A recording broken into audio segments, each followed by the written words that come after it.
कि इंडिया ने दुश्मनी नहीं पाल रहा किसी से। ये तिजारत करता है, ये अपने दोस्तों को ढूंढता है, ये उन लोग मुल्कों के साथ फॉरेन पॉलिसी बनाता है जिनसे उनका सेल्फ इंटरेस्ट हो।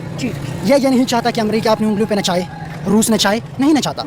अगर उनको अमेरिका से कुछ मिलता है तो इंडिया उधर उस तरफ जाता है, अगर उनको रशिया की तरफ से मिलता है तो उधर चला जाता है।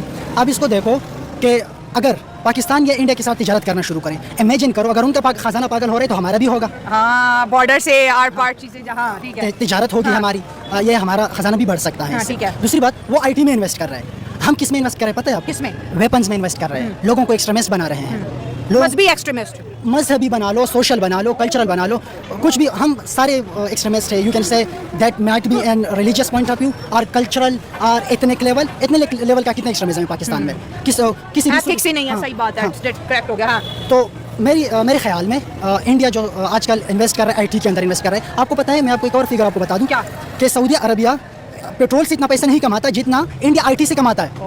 इतना प्रोडक्ट वो आईटी का बाहर बेचते हैं। हाँ। और उनसे वो कमाता है। हम पता नहीं असलहों में इन्वेस्ट करते हैं, झगड़ों में इन्वेस्ट करते हैं, जिसका कोई फ्यूचर भी नहीं है। फ्यूचर नहीं है, आपका कोई फ्यूचर नहीं है। आप माशी खुशहाली का सोच भी नहीं सकते। माशी खुशहाली विल रिमेन अ ड्रीम। आधे से ज्यादा लोग मेंटल हो गए इस पाकिस्तान में, ये रिपोर्ट आई हुई है। डिप्रेशन का शिकार हो चुके हैं। मेंटल क्यों हो गए? उनकी जरूरियात नहीं पूरे हो रहे। कोई बिजली का बिल नहीं अदा कर सकता, कोई गैस का बिल अदा नहीं कर सकता, कोई अस्पताल नहीं जा सकता अपना इलाज करवाए, अपने बच्चों को अच्छे स्कूल में नहीं भेज सकता। पाकिस्तान में 3 करोड़ से ज्यादा बच्चे स्कूल से बाहर हैं। कितनी अफसोस की बात, बहुत अफसोस की बात है। हम एज आ कौम हम उस लेवल पे आ गए हैं कि हमारे अंदर एहसास नहीं रहा, हम दूसरों का नहीं सोचते। अपने बच्चों को इंग्लैंड में पढ़वाया, अमेरिका में पढ़वाया, यूरोप में पढ़वाया, अपने बच्चों को स्कूल तक नहीं। हम दुश्मन के बच्चों को तो पढ़ाते हैं लेकिन अपने बच्चों को नहीं पढ़ाते। 3 करोड़ हमारे बाहर है स्कूलों से बच्चे।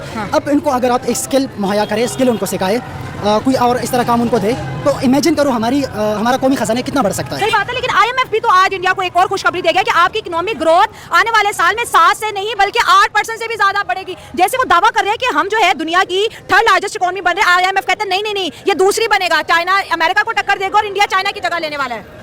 मुझे तो लग रहा है कि चाइना की जगह अब इंडिया ले रहा है। हाँ, क्योंकि उनकी इकोनॉमी जिस रफ्तार से बढ़ रही है, चाइना उस तरह नहीं जा रहा। हाँ, बहुत ज़्यादा बढ़ रही है। अब ये कह सकते हैं कि आने वाले वक्तों में शायद, अब चाइना की बात हो रही है कि वो सुपर पावर बनने जा रही है, लेकिन मुझे लग रहा है कि शायद इंडिया टेक ओवर करे।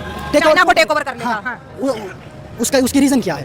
वो उन चीज़ों में इन्वेस्ट कर रहे हैं जिनसे उनको फ़ायदा मिल रहा है। हम इन चीज़ों में इन्वेस्ट कर रहे हैं जिनसे कुछ मखसूस लोगों का फ़ायदा हो रहा है, मुल्क का नहीं, मखसूस लोगों का फ़ायदा। और जो बाहर प्लेटें बनवाए, बच्चों को पढ़वाए, ज़मीनें ले, अपने मुल्क में अपने लिए बैंकें बनाए, अपने लिए सोसाइटी बनाए, दूसरों को अपनी शहरी नहीं समझते। वो खजाने खाली। सर, हमारे पास तो $10 बिलियन नहीं, मुल्क कह रहे डिफॉल्ट हो, अगर IMF ने $7 बिलियन ना दिया और अगर इंडिया के सारे पड़ोसियों के खजाने मिला दीजिए तब भी इंडिया का 10% नहीं बन रहा। इतना खजाना उसके पास आ गया, बहुत खजाना आ गया। उन्होंने इसके लिए सोचा था, हमने सोचा नहीं था कभी।